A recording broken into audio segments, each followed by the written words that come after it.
a loyal follower. So I am Sciotino from SEAJunction, and SEAJunction is this public venue in Bangkok focusing on Southeast Asia. And since the coup in Myanmar, we have given a lot of attention to Myanmar in the belief that it's important for the people of Myanmar as well as for the entire region, because the region is going towards authoritarianism. So many people follow what is happening in Myanmar as a kind of example for other movements in the region, with the pro and con that come from that. We are very privileged to have with us for the third time in a row Aung, who is the founder and chief editor of Irrawaddy, one of the main media focusing on Myanmar and Southeast Asia. And as usual, we will have first about 15-20 minutes of his idea of what has been happening in the last month, his view, his interpretation of events. And then we are opening the floor for questions here as well as on Facebook. So this is again a collaboration with Ajar. So we are also thankful to our partner as well as our media partner, the Irrawaddy and Missy. So please, Aung. Yeah, thank you, Leah. It's a privilege to join you, and thank you for your unwavering support to Burma cause. And it has been going on for many years. For the last 3 years has been tremendous amount of pressure on Burmese people, and I think, and also I'm very happy to join you, and even though there may be a break, but I will be very happy to join you back, and because we are overwhelmed by our homework and deadlines, and trying to survive as well on our side, on our own. But before I start to speak about Burma, I think everybody wants to know what's going to happen in November 6th. There will be U.S. elections, and so either Harris or Trump, whether Trump is coming back, how this is going to impact the whole world, and as well as Southeast Asia and South Asia, and what is the new administration policy towards Asia Pacific regions, and how things going to shake up. This is also, I think, my preoccupying thoughts these days. All of you, I'm sure that, and because of the U.S. election, whatever outcome is, it's going to have a lot of impact on the regions, on particularly with the North Korea and China, and I'm also very much interested to hear, future discussion that the new administration, how it is going to shape the foreign policy. So far, I don't see any substance in either camp, either Harris or Trump. So because of, I think if whoever wins, I think China is going to be top agenda, and then Burma will be, as a neighbor of China, we'll see a lot of I think policy implication, I think, and as well as ASEAN. So this is how I want to start this today's conversation. So let me take you to the back to Burma, Myanmar, where we see that interesting news that for the first time in last 3 years, the military regime chief of the SAC is planning to visit China, but not to Beijing, but he's going to visit the Greater Mekong Conference, which is going to be held in Kunming, Yunnan province, southern part of China, and he's going to there in November 6th and 7th, which is, this meeting is an annual event, and which will be attended by the Prime Minister level. So I think all the Mekong region and governments, like from Laos, Cambodia, Thailand, Myanmar, Vietnam, and they will be attending. So the first time that Mayor Online will go to China since the coup. He's been to Beijing, met with President Xi Jinping as under the capacity of the Commander-in-Chief of the Armed Forces. So this is going to be the first time he will go there as under the capacity of the head of the SAC, and China opened the door for him. but not to the Beijing yet. So it's quite interesting to see that he already broke the news of his visit. At first, a lot of people do not believe it and remain very skeptical. Later, we had another breaking news that the news that we broke confirmed again that he will be visiting Kunming to attend officially to attend the Mekong region, Greater Mekong region conference. So that's a big, I think, step up for the regime. And then probably there are no more strategic ambiguity by China, and then China, like since the coup, China did not show that which side he was taking. But this time you can see that Mainland is going there after 1 year visit to Naypyidaw in August 15, and providing much needed legitimacies, and then boosted the moral of the maybe SAC and the Mail Online.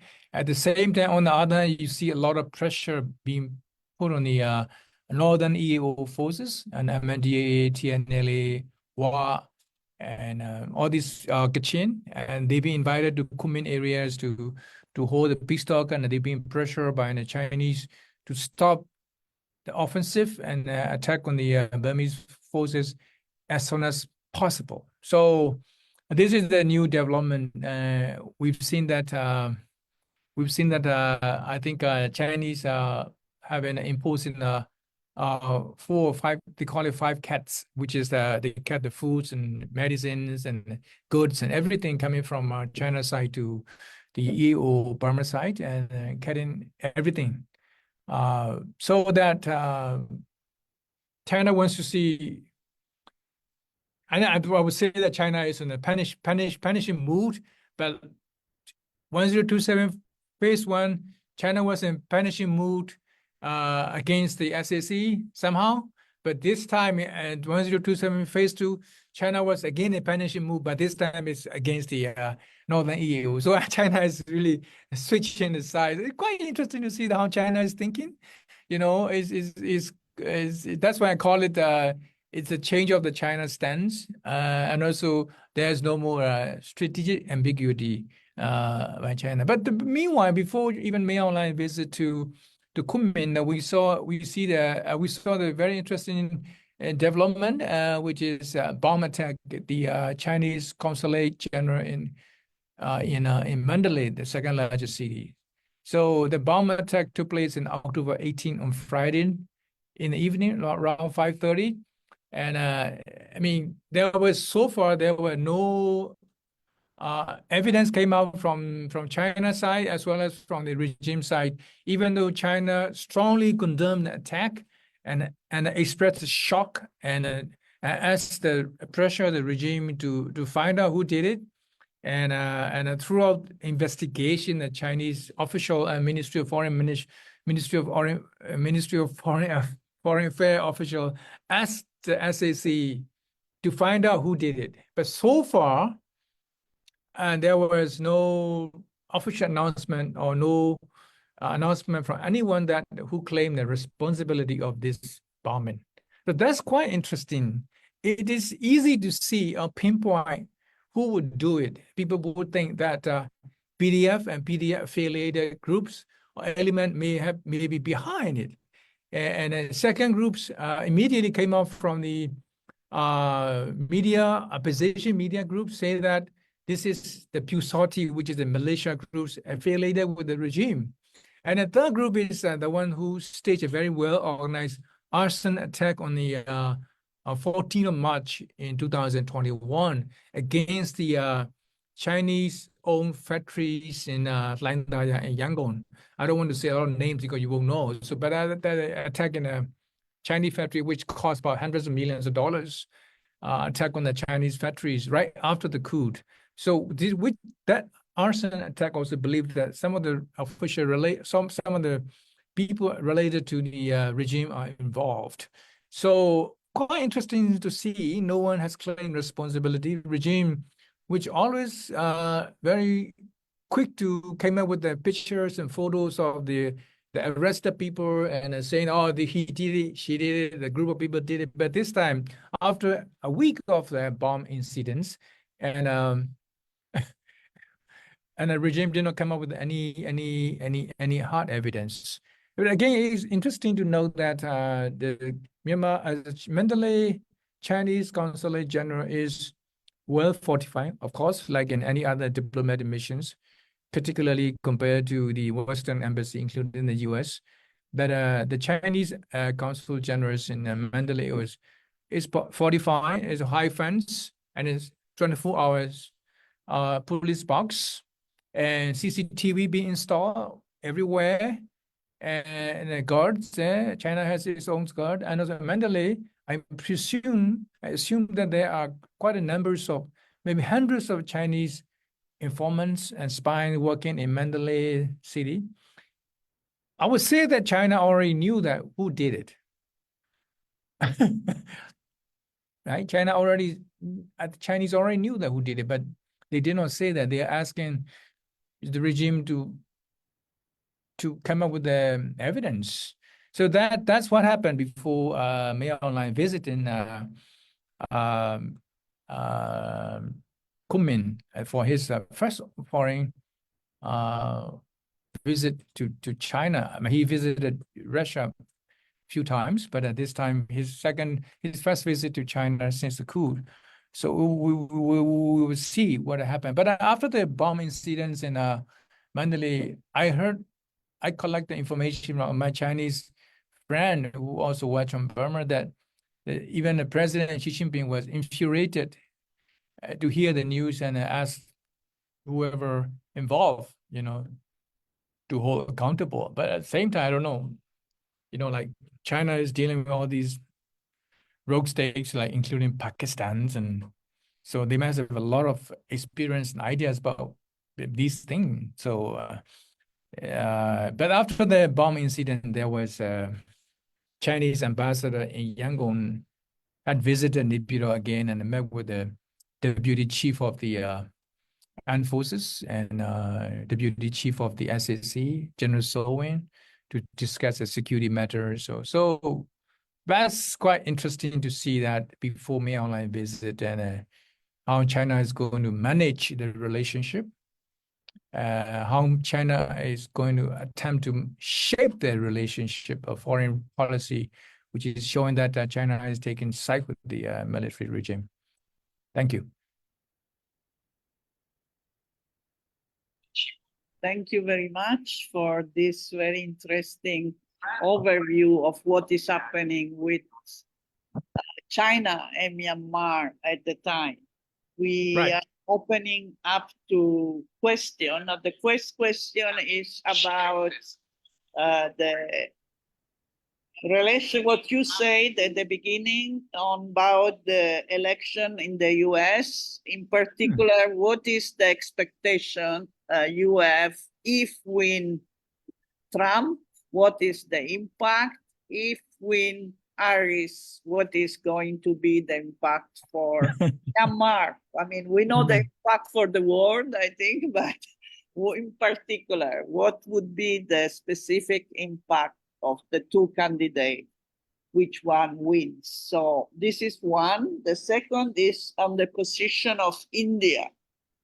How is India looking and responding on the crisis, as well as what you say that now China is playing this supporter role of the regime?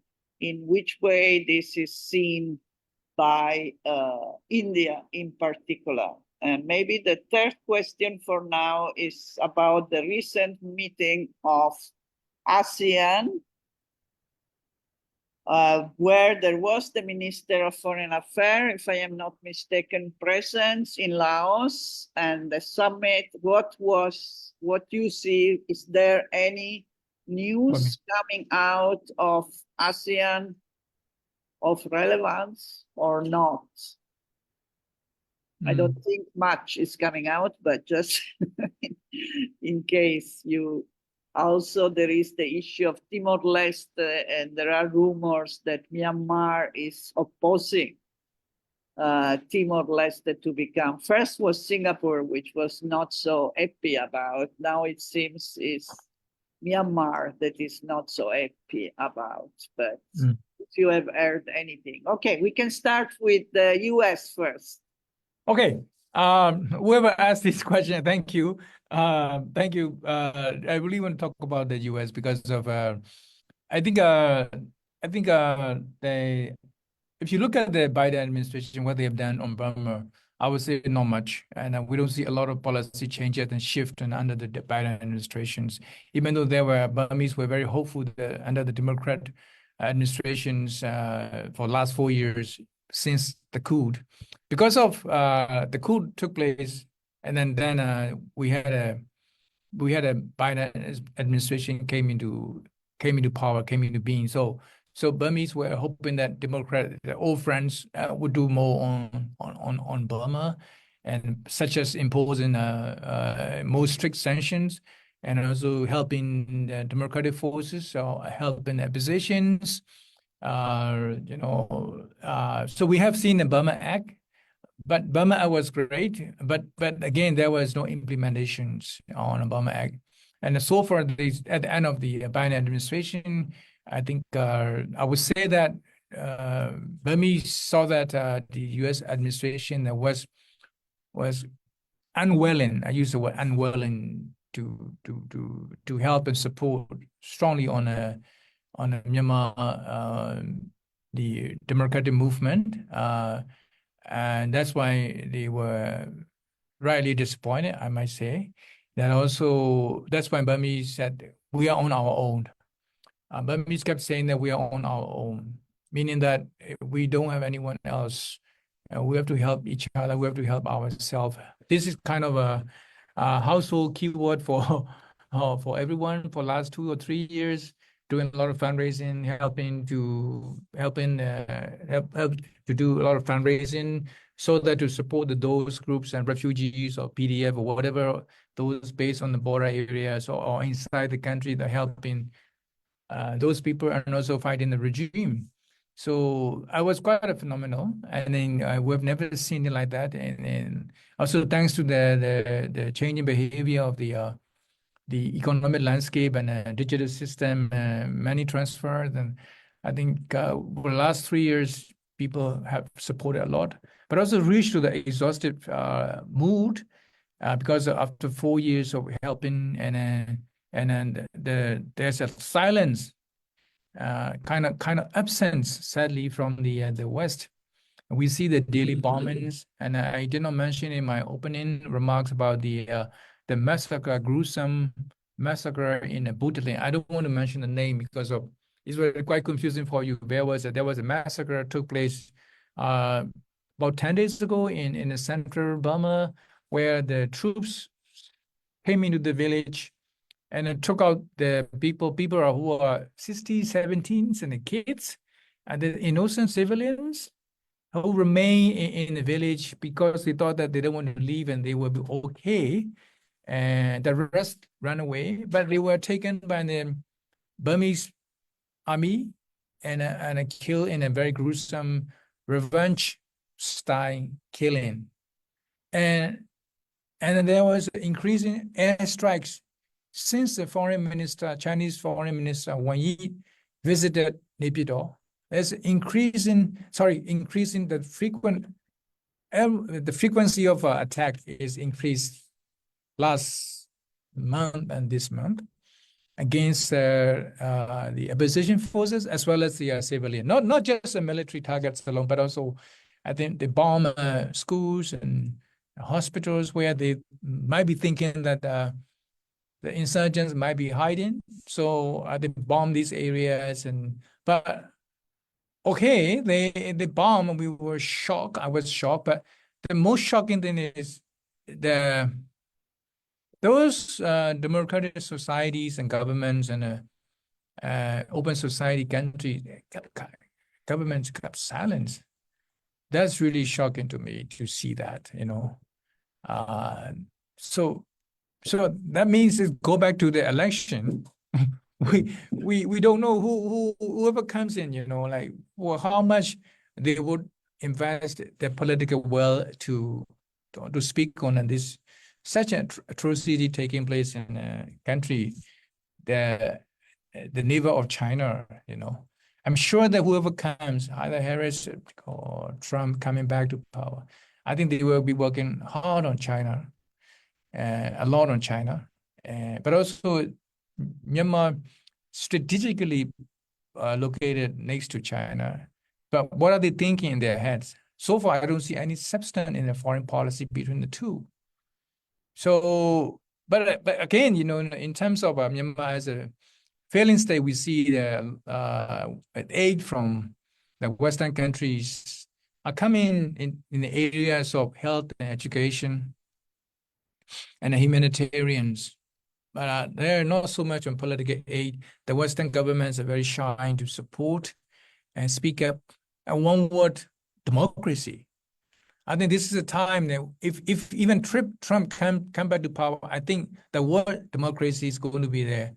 You can find it in a skeleton in a museum. You have to speak up on that democracy. You need freedom and democracy. Because of the international system is broken and sadly, and I think this U.S. government is a country that is government that has spoken on democracy and human rights in the past. That has been, silent on that side. So this is something that, you know, quite concern for the I think Myanmar people and Myanmar opposition, who have no illusion about why they are fighting for, what they are doing on the ground. But they don't like get confused and misguided scholars or the researchers or Burmese, but they're different because they live in their own country and they know that what they want. So I hope that you know, in January and February next year, whoever comes into power when the government is formed, I think the Burma issue will be somewhere very far below. And that's why I think I'm also concerned that what myself is concerned that, you know, China is taking advantage of this. And China is becoming much more aggressive in terms of engaging. And China is looking at the Myanmar issue from a very Cold War lens, which my Chinese friends do not disagree with me. But it's okay. I think that China is looking at the Burma issue from a very old traditional Cold War attitude and lens. So the way they treated the Burma issue, you can see that every year is a dramatic changes and very aggressive. I think the West should take notice of it. Whoever comes into power in the coming year in the U.S. administration, I think there should be willingness, not unwilling, but there should be willingness to engage and you know, and because of or speak for the Burmese people. I think not to echo some, you know, analyst or some researchers or doesn't represent the whole majority of the Myanmar people. I think whichever government speak up for the Burmese people, the sufferings, I think Burmese people will take a note of it, will notice of it, because someone is speaking for them. I think that's important. That's what they found that they feel lonely and they got depressed and seem like they don't have anyone. That's why in this model of we on our own is not surprising among us, among the Burmese people. So yeah, so that's my answer to the first question. Thank you for that. Yeah? Sorry, I don't hear you. Sorry, I forgot. Before we move to the second question, because there is a question that has come in which is related to this, which say why Western government don't seek to support. Why you think like you say, is very correct, right? No one seems to be really taking the side. But why would Western government not seek to support the Burmese revolution, which appears to be a classic case of a freedom-seeking democratic movement? So has the world changed? Yeah, I think it's a good question. I've been asking which side has misplayed and miscommunicated, and about which side feel that they've been betrayed by supporting the democratic movement or Aung San Suu Kyi, or which side feel that I'm being betrayed because of something was completely misplayed and miscommunicated. I don't think there is no proper forensic. I don't think there's, let me repeat, I don't think there's any proper forensic or what happened in just before the military coup in 2021. So I mean, between Suu Kyi and the West, and I mean government, I mean at the time government of the military and the West, what happened? And also it's not a good timing. We have a U.S. administration was under the Trump government. I mean, we have a lot of authoritarian governments in the regions. I think they want to forget about Burma. So I think, as you said, Myanmar cause is a novel cause. Whoever step in and speak for the people, I think people will say that, people will applaud that, people will say that this is the right cause to jump into it and to say something about the people of Burma and who have been suppressed for so long.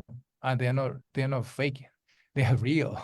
So why governments are so shy to speak up? So I'm getting more cynical sometimes, keeping this question, asking almost every week, every day, maybe that why?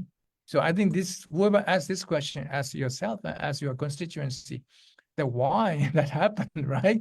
So I think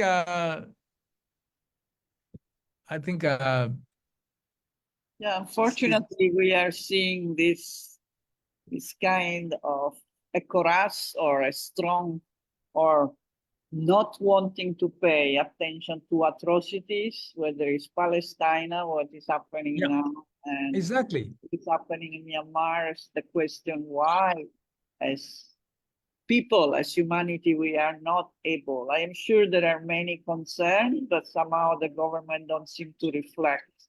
It's like Palestine, you see it all the time. People are very concerned, but at the same time, it's not expressed by political action.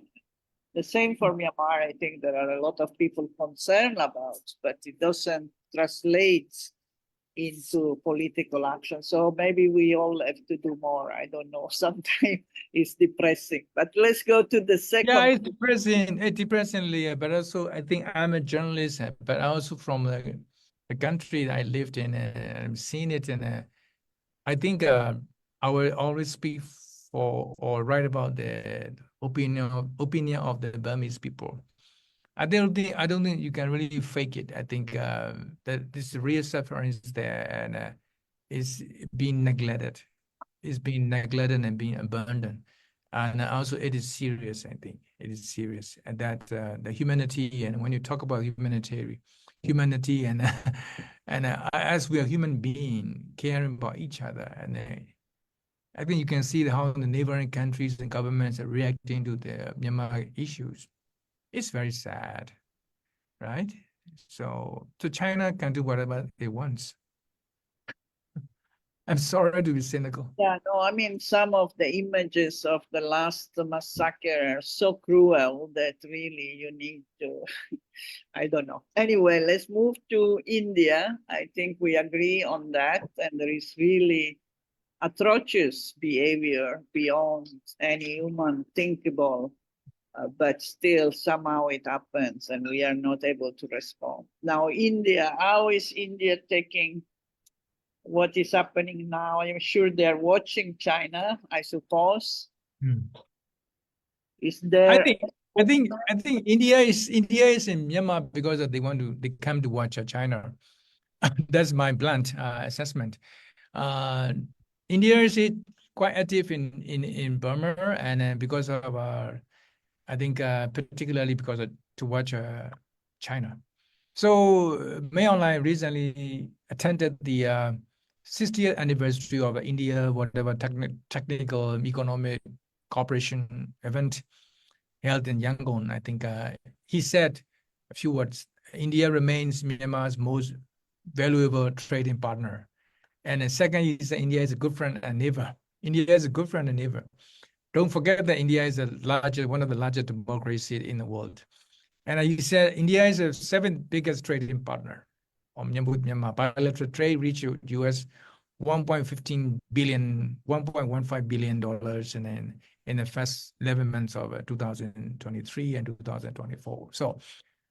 So India is under the Modi government. Is the policy is hard to know, and a lot of ambiguities in with India, but particularly last 2 years under the SEC government or regime, seeing that India is demonstrated getting closer to the SEC. I don't know the policy how they read. But also, whatever China was trying to do, India was trying to react, but not because of SEC, but because of China. That's my assessment. But at the same time, you see that last 2 months ago, India started inviting the EU and some NUG-related people to India and New Delhi to talk about the Myanmar policy, Myanmar issues, on the peace issue. So some newspaper even speculated that, as we always do, reported that India was somehow shifting their policy on Burma or Myanmar. But I don't jump into that. I would say that India was, I think, trying to rebalance its approach to Burma because of, China is going too aggressive, and India wants to follow it up. Don't know when to miss the train. At the same time, India New Delhi wants to reach out to the opposition sides, opposition forces, to have a dialogue, to have a conversation, to have a more understanding on what's going on there. What is the leverage that India has? What can India do? So these are the, I think, my assessment that India was trying to rebalance its approach to Burma. Yeah. Okay, so we have the question about ASEAN, if you want to say anything about that. And No, I don't have anything to say. okay. No, I think it will waste your time. It will waste your time. I think to talk about ASEAN, I think I'm sometimes ashamed of myself if I write something, if I publish something about ASEAN related to Myanmar, and a lot of hot air last 3 years about 5PC what is that? YPC. The five consensus. Five consensus. Yeah. Sorry. Five. All kinds of nonsense, right? So I don't know what ASEAN wants, and then I think they should be ashamed of themselves. But I don't think we should be speaking on ASEAN, because if anyone is talking about or writing about ASEAN in a Bangkok Post and a Straight Time, but ASEAN doing something really good or going to happen something, I think kind of a nonsense. Whoever writing about this ASEAN doing something on Myanmar, I don't believe that. I don't think they can do it. If you look at the one research, I found it during the opening in Myanmar between 2012, 2010 to until the 2020, and there was a small research. I think you can find it in Google, but during the opening, a lot of investment came from Thailand. Of course, Thailand is always an important country, trading partners, and Thailand is always looking for opportunity with the neighboring countries, Laos, Cambodia. And then Myanmar was when Myanmar opened, is a good opportunity for Thailand to jump in. But there was a research showed that among the ASEAN members, only Singapore was the one country that provided good, decent investment to come into Myanmar to help some sector, including the education and some areas. The rest not interested in Myanmar.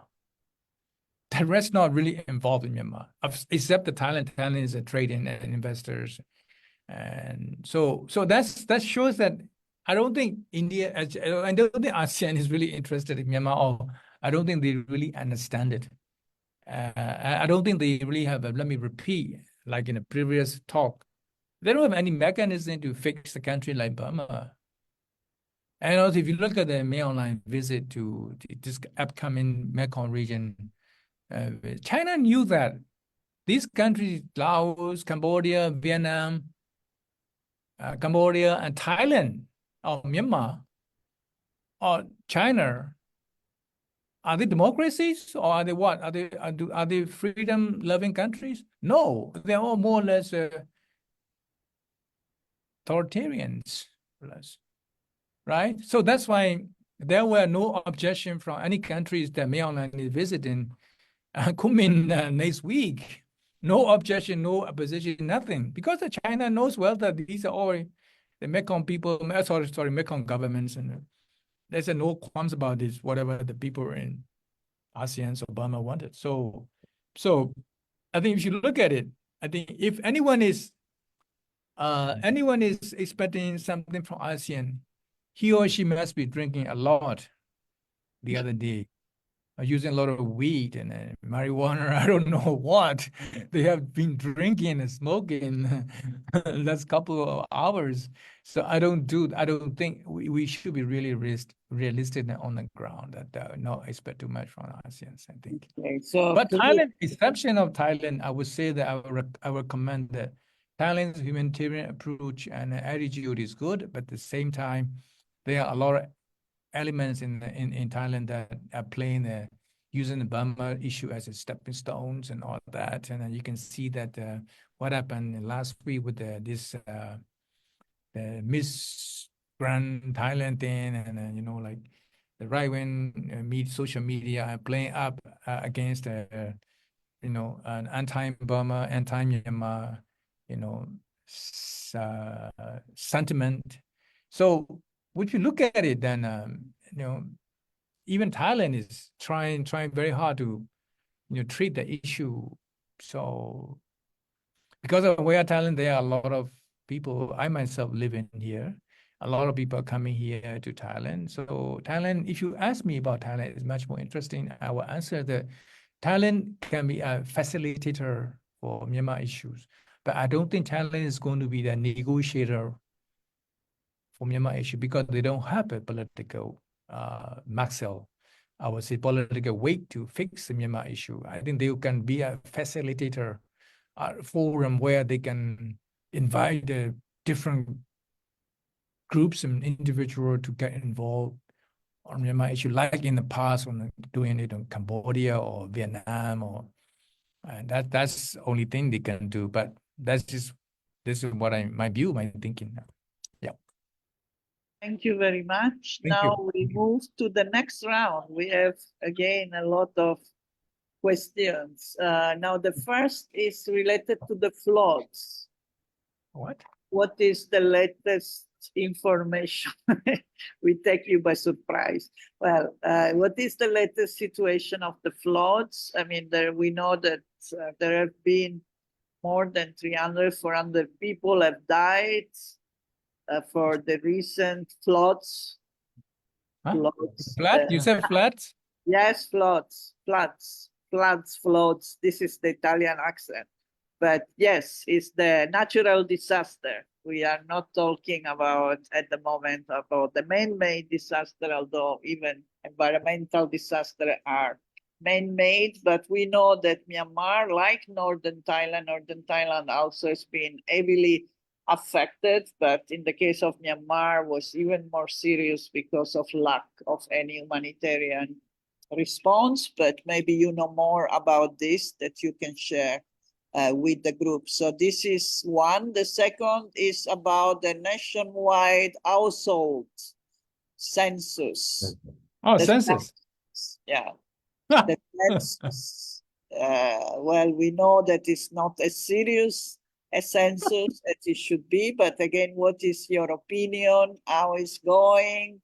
If it's going nowhere, and this relate to the situation of course, of the election, right? Also, whether this is going to be used or not as a base for the election.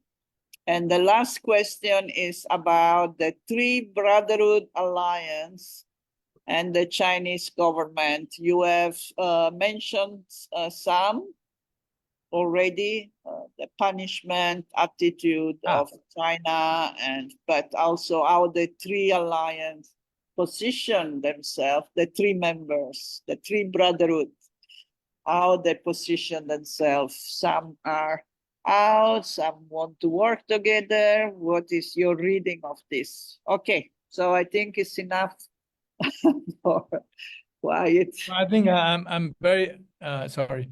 Can you hear me? Yeah. Yes, I'm very surprised by the quality of the questions. I want to thank whoever asked question, that these questions are very legitimate and very valid, and shows your interest on Myanmar is deep. So I think I want to thank Alia. I think questions are really good. So I want to thank you for that. So the first one, you go with the floods. The floods, we have seen that 440 people have so far died. And we don't really know that in depth of the casualties and damages that happen in these flooded areas. Well, one thing I'm interested in, I want to share with you, the questioner is, I think we should, he or she mentioned about the northern Thailand and the Chiang Rai area. Chiang Rai is now having a second phase of the renovation, not renovation, the humanitarian, repairment going on. So what we found, and particularly our Thai friends and scholars and researchers, you should talk to them also. I'm also talked with them because of, I talked to them, but also we should expose this story that if there's a hard evidence, because of, we should look at the gold minings in Shan State, and then where the investment came from, come from probably from China. I mean, Chinese investor, not Chinese government, and in the Wa area and the southern Wa areas and in the northern. So there are a lot of gold minings, where unregulated, under the control of the Wa and other ethnic insurgents.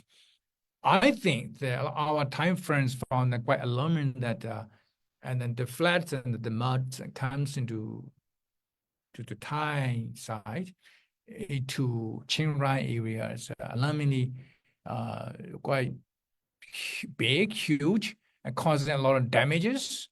And I think that there's no determination yet, but I think there's research going on that these muds and the soil is believed to be coming from the northern part of the Shan States area.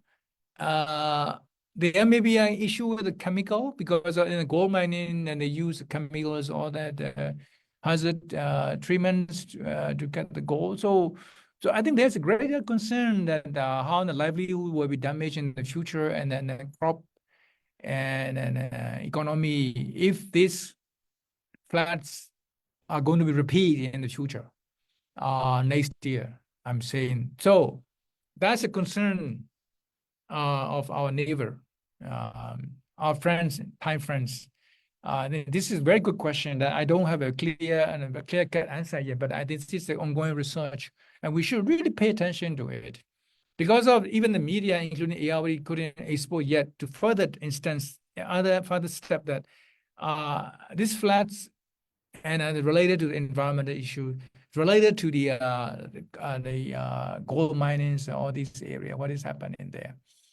That's related to all the conflict, So yeah, so Leah, this is very, very serious issue, because of, since the coup, I think Thailand know that Thai authorities also know that there are two big issues. One is drugs issue.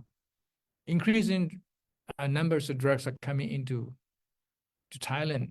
If you look back the UNDP and all these reports, there's a high evidence found that. Second is the online scam. It's a lot of criminals are moving down there. So these are two issues quite alarming for the kingdom in Thailand. And I'm also myself, we were worried about this.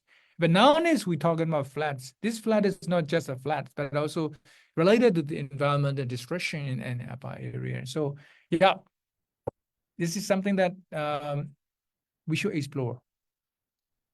Okay. I can't hear you, Leo. So that was about the floods, or I have to study the right pronunciation. But anyway, that is clear. So it's not only environmental, and it shows again the situation in Myanmar is of relevance also for neighboring country, and so neighboring countries should be more active in trying to. Exactly. But Exactly. it's They showed. cannot be passive. They have to be more active. Doesn't have to be politically. They have to be active in many areas, in many different platform areas, humanitarian, drugs, like environmental issue. Because the Burma is causing a lot of problems, not just political issue alone, but also a lot of other areas, right? So that is where the Thailand has a lot of potential, or India has a lot of potential to deal with these issues. I would say that. Yeah. And also the issue of scammer, we don't hear as much as few months ago, but indeed we know that they are moving around within Myanmar. They're also changing position, becoming closer to the Thai border. So Yes. maybe, Yes. I think because of one thing is Thai worry, Thai security department may be worried that because of the more that China pushed down the scam online, and the more the Chinese criminals are moving down to the south, which is Thailand. So you can see that a lot of scam center illegally opening along the border, moving to the south, which is until the Sanklapuri area. All right, a Tripura Pass. So I think they're coming down. It's because the China is pushing down. So Thailand quietly worry about China's aggressive engagement as well. I think I would assume that. I think they don't say it loud, but that they were very worried that Chinese engagement really do not benefit Thailand. It pushed down. Thailand had to absorb a lot of bad actors or criminals. So this is some area. This is one area that we should look into. I think. Yeah. Indeed. So this is something to keep for. Well, I will say let's you come back next time. But yeah. So second question is about census, right? Yes. The second was the census is, I would say, that not very successful. They have extended the period of census. So I check with my relatives or friends and my sources. We do as a news, but media, but we do, but I like they have 58 questions, something like that. I think 58 questions. Some questions are quite alarming, about more like a security related questions. But my areas of where I ask a question, actually the people come and ask only 3 or 4 questions, and they left immediately. They don't really finish the whole question. And they come with the Chinese-made device and they open it and devices, and they say, "Oh, your question." And then my friend maybe trying to collaborate and trying to answer. "Oh, I have my relative, or I have my husband maybe living in Thailand. She's willing to say more. Maybe live in Thailand doing what?" She can ask further question, but they don't ask question. They leave immediately. Or some may be living in prison, but the question are just, they don't ask question. "Oh, thank you very much," and they left. And I think this so far the census is not. It's not finished. And extended, and I don't know how the regime is going to announce how successful they have done in census, but I don't know. I don't see any kind of on the side of collaboration, and people don't even pay attention. But this is also a kind of a homework. I would say homework from China, that because the Mayor only wanted to hold the election next year and promised to Wan Yi.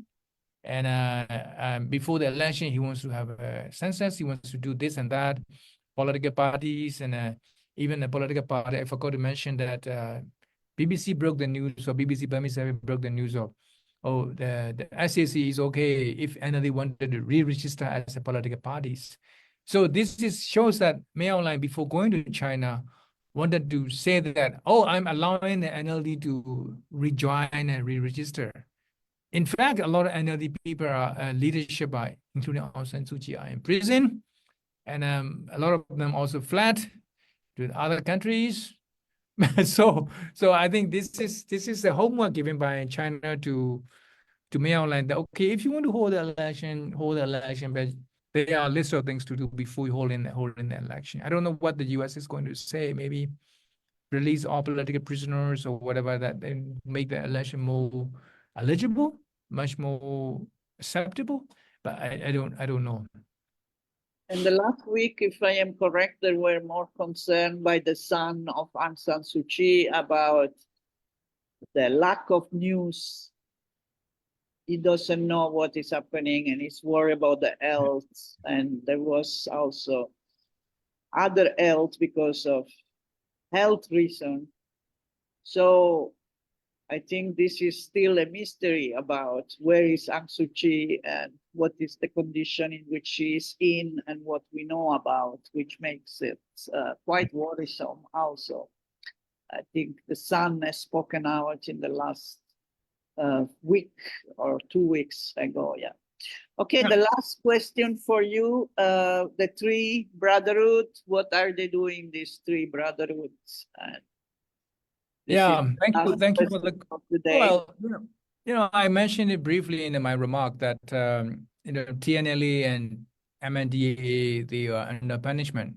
I mean, the MNDAA leader Peng Dashuin was taken to China side, and then he was told to stop any offensive.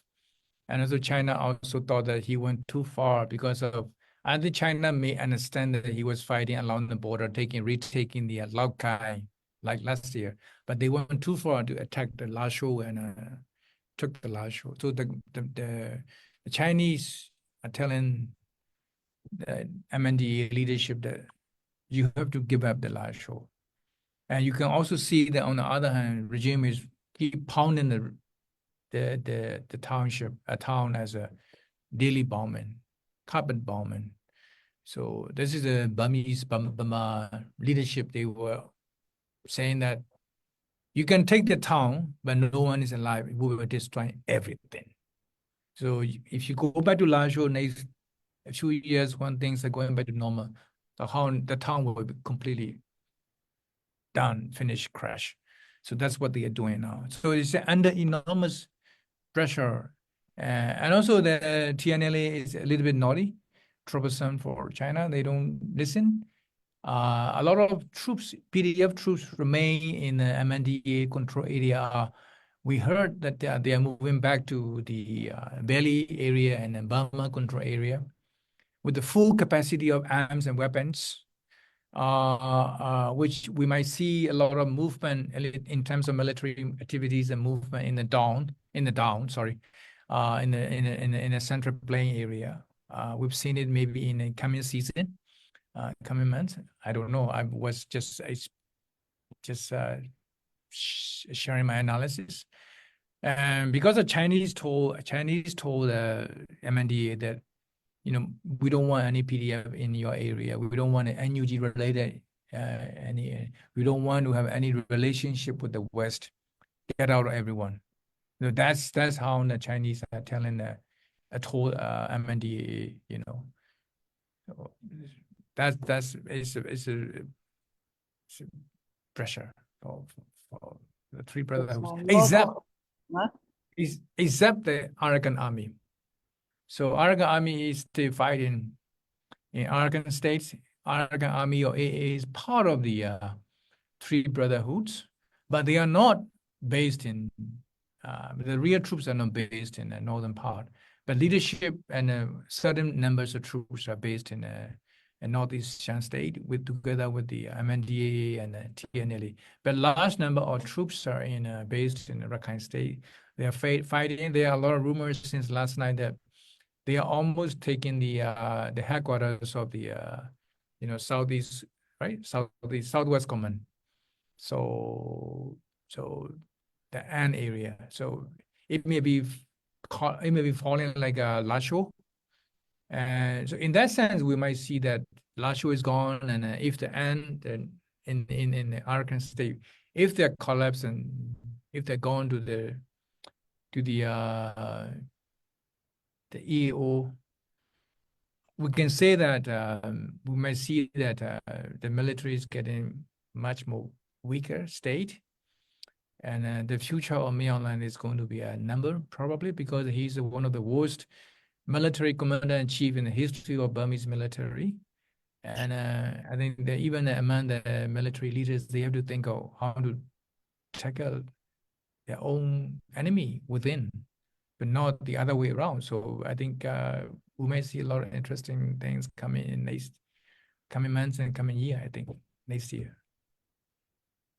Okay, so we will see a lot of interesting things, hopefully for the better of the situation of Myanmar. And we are thankful to Aung for these 3 very interesting episodes of what is happening in Myanmar. Is going to leave us because of other commitments with Irrawaddy and also training for journalists, another commitment that he has in the next 2 months, and hopefully in the new year we'll come back, or whenever the situation allows. We are always glad to see him come back to what's happening in Myanmar. And we are going towards the 4th anniversary, unfortunately, of of the coup in February. So who knows, he may be back by then. But in any case, thanks a lot for all the information that you have shared and your profound knowledge of the situation. And we wish you well with the Irrawaddy, and which remains one of the main source of information, detailed information, particularly the investigative kind of journalist that is becoming more and more rare these days. So thank you very much. And for all, we will meet again next month, more or less around the same time. We still have to think about who will be. So Thank you, Leah, and everyone that I have to take a break because I have a lot of commitments, and because of these coming months will be crucial for us to keep surviving for Irrawaddy itself. But I think hope to join in January and February back there. I will join you my analysis on the 4th anniversary of whatever, not anniversary, 4th anniversary of the yeah, anniversary indeed is too happy of anniversary. Yeah, we need to find an happy anniversary of the unhappy anniversary. Okay, so thank you everyone. Thank you. Bye bye. Thank you. Okay, goodbye.